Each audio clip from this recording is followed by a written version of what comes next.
Mr. Chair, we do not have a quorum at this point. Committee meeting. This meeting will be streamed and recorded online, and the public can comment via email at public.info@metc.state.mn.us. And with that, I will hand it over to staff to take the roll call. Mr. Chair, we do need to wait a moment. We do not yet have a quorum. Okay. Jed, I'm also just seeing a gray box for your screen. It could be a me thing, but there it goes. Oh, there's the agenda. yeah. I was seeing the gray box before as well. Actually, can you move? It's like when you like put the cursor over areas, like it turned ungray.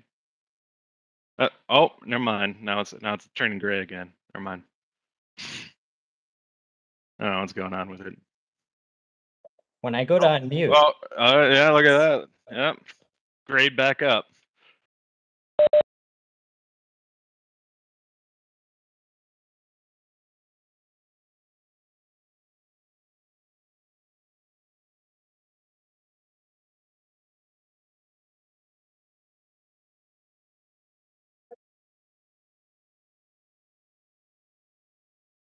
That makes sense.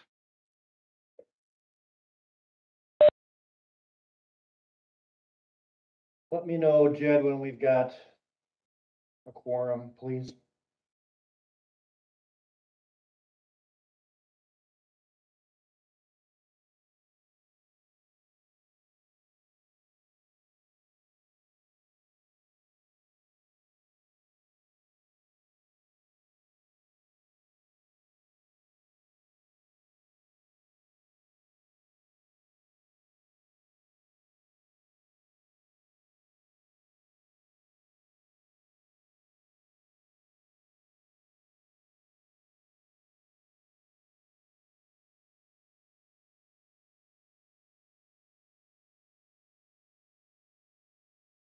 Mr. Chair, quorum's present.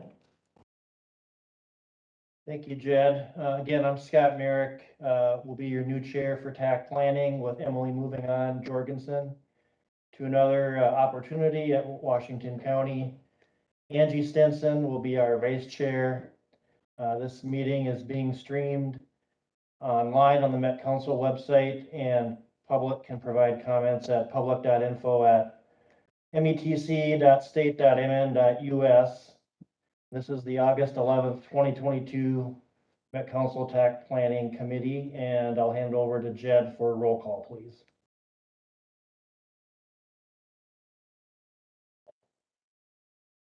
Andrew Emanuele. Angie Stenson. Jack Johansson here as alternate for Angie Stenson. Ben Picone. Bill Dermody. Here. Bridget Reef. Charlie Howley. Dave Burns. Yeah, here. Elaine Katsukos. Present. Gina Mitico. Here. Innocent Ao. Jack Forsland. Jason Gottfried. Here. Jim Vole. Lissa Leitner. Yep, here. Mark Culver. Here. Michael Corbett. Here. Michael Larson. Here. Nathan Abney. Here. Scott Merrick. Here. And Steve Mahold. Thank you.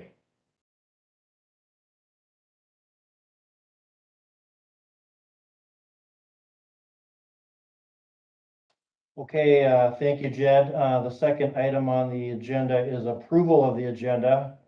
Does anybody have any objections or changes to the agenda as posted on the website?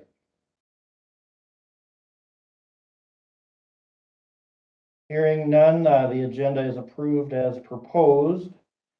And the next item, number 3, is approval of the April 14th, 2022 TAC Planning minutes. We'll entertain a motion in a second, and then if there are any questions or comments, and then we'll do a roll call vote. This is David Burns. I'll make a motion to approve the minutes. Thank you. Is there a second? Jason Gottfried, second. Thank you, Jason. Any discussion or comments on the minutes? Hearing none. Jed, can you do a roll call vote, please? Yes.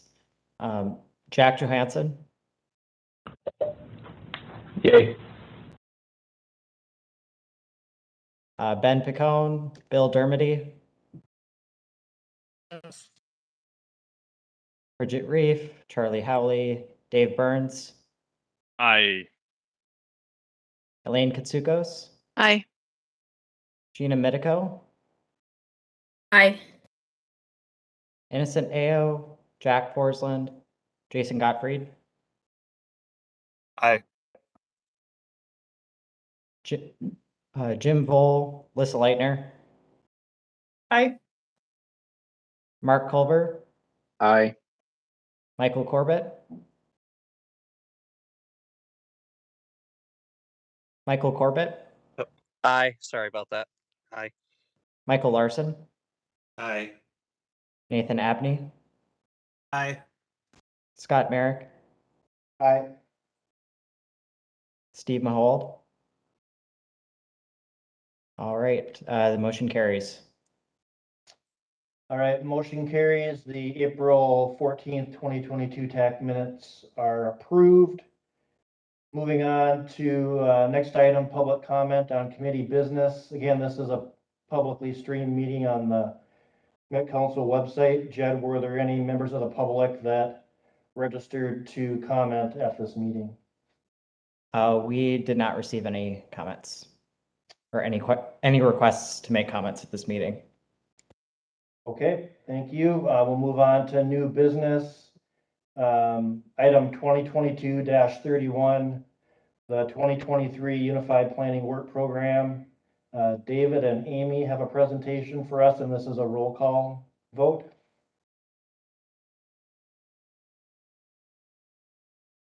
Great. Yeah, this is Dave Burns. Jed, if you want to pop up the PowerPoint, that'd be great. Okay, might seem early in the year, but it's not. 2023 is fast around the corner here, and we are hard at work at our Unified Planning Work Program, or UPWP.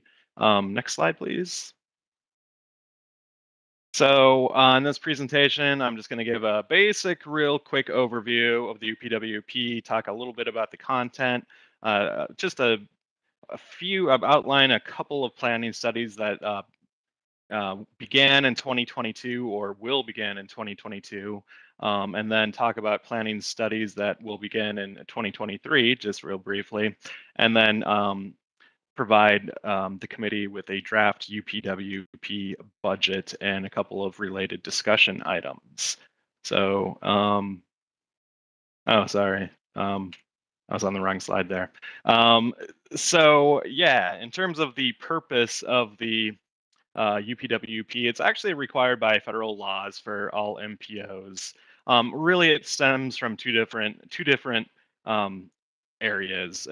The goals and objectives in our 2040 transportation policy plan, and what comes up over the course of the year or multiple years from our local stakeholders. So it addresses these kind of pressing issues and concerns expressed by our planning partners, such as TAC Planning. So it serves to outline and detail all of the work activities that we will perform in 2023. And it describes our transportation planning activities, studies, and the budgets associated with those activities and studies. And in reality, it's actually an application we must submit in order to receive these federal transportation planning funds. It's required by FHWA and FTA. And once it is approved, it's submitted to MnDOT and subsequently FHWA and FTA for their review and approval. Next slide, please. Okay, so the way that we handle the UPWP activities here at the council is we have basically 6 major categories, as you can see kind of on the left-hand side of the screen. And each category does include a calculation of both the total staff time and the associated salary cost, the consultant time and cost, the estimated expenditures, and the total cost for projects within that category. You can kind of see an example of that with activity A there on the right-hand side. So some tasks, like activity A, are part of the planning process and ongoing and repeated every year. Others change based upon the regional needs and priorities as outlined by the TPP and which I described previously. So just a quick note here, in 2023, our total consulting budget does exceed $2 million, which is, I believe, a record as far as I know. It must be a record. So a significant budget activity in 2023 will be going to consultant-led studies or consultant studies. Next slide, please, Jed. So we have kind of outlined in previous meetings of TAC planning some of these planning studies, but I just want to talk about a couple here. The first one is the TPP goals review, engagement, and update study, and I think it's like the 5th bullet there on your left. It's an anticipated October start date. So just wanted to note here that this is really going to be an important study to assist in helping for the upcoming TPP update, which is due in 2024. We're going to be assessing the progress of the transportation vision, goals, and objectives that we have expressed in our TPP, and really facilitate a regional discussion on revising the goals and objectives as needed and as articulated by our regional partners. And we're also, one major piece of this will be reassessing the approach to congestion mitigation and mobility given changing travel behaviors brought about not only by the COVID-19 pandemic, but other factors as well. Right below that, and with the regional transportation and climate change multimodal measures, bottom bullet on the left side is another one that is anticipated to start within a few months here, September or October. This will help provide a more detailed approach on evaluating the emissions benefits and impacts on our overall plans, programs, and in particular, individual projects. So this will help to better weigh emissions trade-offs of investment and planning decisions. And hopefully the ultimate goal here is the result will be both a guide for how to better calculate emission project benefits within the region and identify projects with the greatest positive and negative effects. Go ahead to the next slide, Jed. And we did talk about these probably in April or so, but we do have quite a few less studies than what we had in 2022 because we have so many in 2022 that are carrying over to 2023. 4 new ones though, and I'll outline the first 2 there. The regional solicitation evaluation. So this is like our once in a decade major look and examination of the regional solicitation process. The main purpose is to tie project selection more closely to the Regional Development Guide, or THRIVE, and the 2050 Transportation Policy Plan, which are both currently being updated concurrently. And this will really help ensure that the region's transportation goals and objectives, as expressed both in the Regional Development Guide as well as the TPP, are being incorporated into the project selection in the regional solicitation. So tying everything together. Some tasks associated with this project will be an assessment, assessing the outcomes of projects selected over the past decade, and evaluating the entire regional solicitation program process, including the application categories, selection criteria, and even the measures for selecting projects. So a deep dive, deep examination into the regional solicitation. Next is the Metropolitan Highway Systems, harms, impacts, and mitigations priority study. So the purpose of this is kind of an exploration of how freeways have had a significant burden on communities and persons in the path of and living nearby freeways, with an emphasis on those especially impacted, including BIPOC and low-income populations. So this study will identify the long-term and the continuing harms and impacts of highways on adjacent communities and propose mitigation investments and funding for eventual inclusion into the regional plan and the regional planning process. So tasks associated with this study include the actual identification of the communities near the highway system that have and continue to be most harmed and impacted by the highway system, a development of criteria and measures for quantifying the harms and impacts, and identifying investments that could help mitigate the past harms and continued harms and impacts to these affected communities. Next slide, please, Jed. So next we have the draft UPWP budget.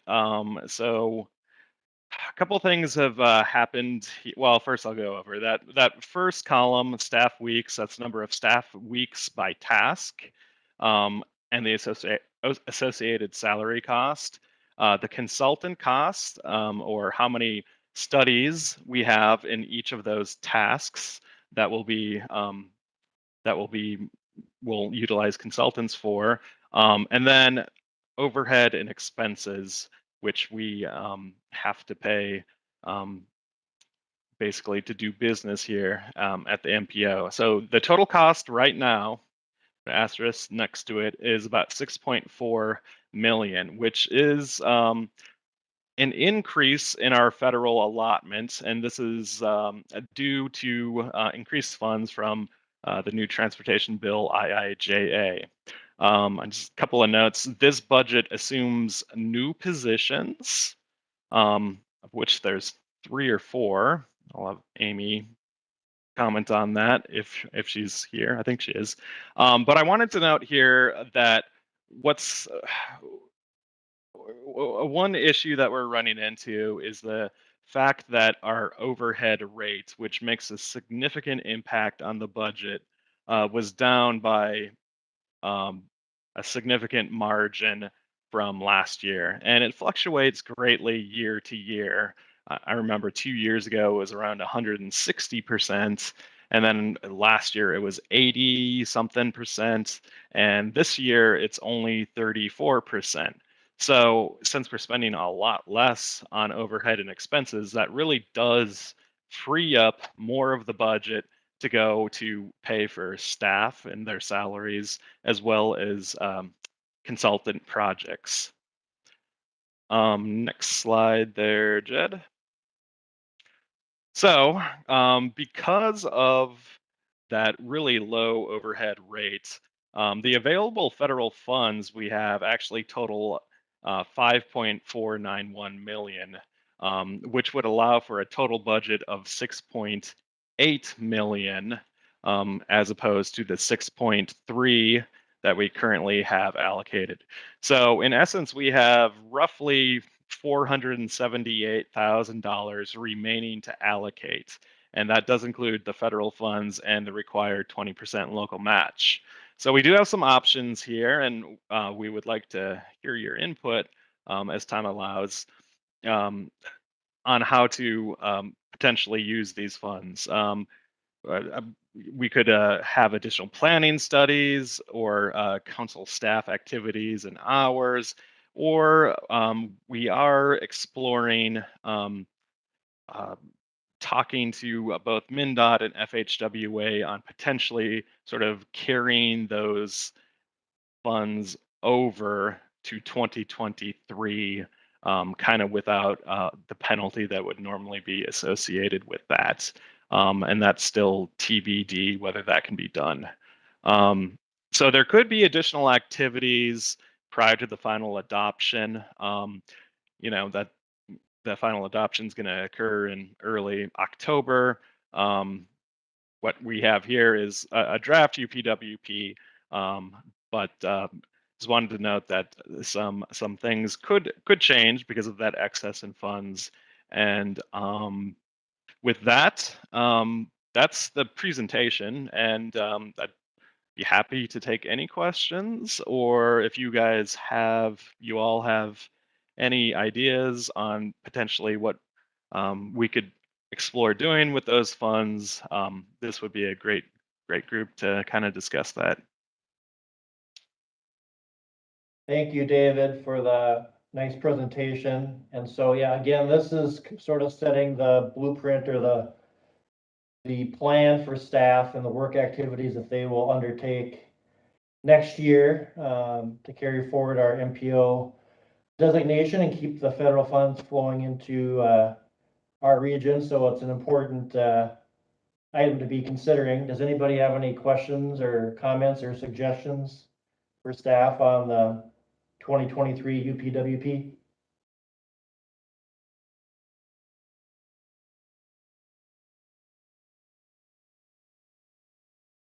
Okay, I did have one question, maybe just to throw out there to get things going. And I'm not sure if this is worthy of additional study or if it's already being considered, but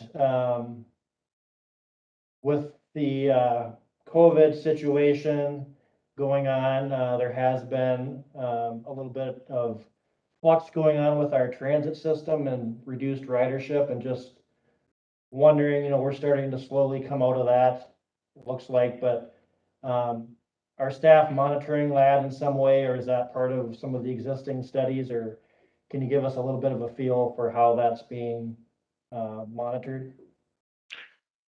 Yeah, that is being monitored actually quite closely, and part of that is a transit onboard survey. I can't speak in great detail on that particular project. That's actually not funded by a CPG, but by our a different grant. But I do see Jonathan on here. Jonathan, did you want to comment on that at all? Could you repeat the question? Just wondering about how the reduced transit ridership is being monitored by staff. So staff is monitoring ridership data as well as traffic data, and we're continuing to deploy surveys. We're deploying a onboard survey this year as we speak, which will have new data on overall travel behavior patterns and transit patterns that we'll have available in the spring. All right, thank you for that, Jonathan. And again, just To reiterate, this is the 2023 Unified Planning Work Program. Staff are looking for a roll call vote on this, and what is the suggested action, David? Sorry, yeah, the suggested action is to recommend approval of the 2023 Unified Planning Work Program, but it looks like Gina has a question. Okay, go ahead, Gina. Yeah, thanks, Chair and Dave. Scott, your question just got me to maybe thinking about other things that I think would be interesting to explore, and maybe it's part of the TPP, but in the way that the pandemic has changed bicycle commuting patterns as well. I think when the RBTN was established, several years ago, that was very much based on getting people to job centers in the region. I would be curious to know just sort of if that is still the major needs today with where people are working and how people are working. Especially as transit routes have in some places reduced service, if there are people more making local trips, to replace, maybe some local trips that are less available on transit now, or just a lot of other factors. I would just be curious if that could be rolled into some type of post-pandemic analysis of travel patterons, unless it's already being done. Yeah, it's a great idea, and thinking about it, like with the advent of electronic assisted or battery assisted, can't think of the term right now. Bicycles, yeah, I think it is kind of a game changer. And yeah, Jed, looks like you had something to say on that one. Mr. Chair, I just wanted to read in for folks on the stream that Michael Corbett commented in the chat that he believes another round of Metro Transit service changes take place August 20th, partly in response to recent trends. Thank you, Jed. But yeah, just to follow up on Gina's suggestion, I think that's a great suggestion and something we could certainly talk about as we move forward in the process of getting this UPWP approved. Yeah, thank you, Gina, for that comment. Does anybody else have any comments or suggestions on the 2023 UPWP? If there are not any, we are a little pressed for time with the TPP technical work group starting in about 5 minutes. I don't mean to rush everybody, but I guess I'll just open it up one more time if there's any questions or comments for staff on this item.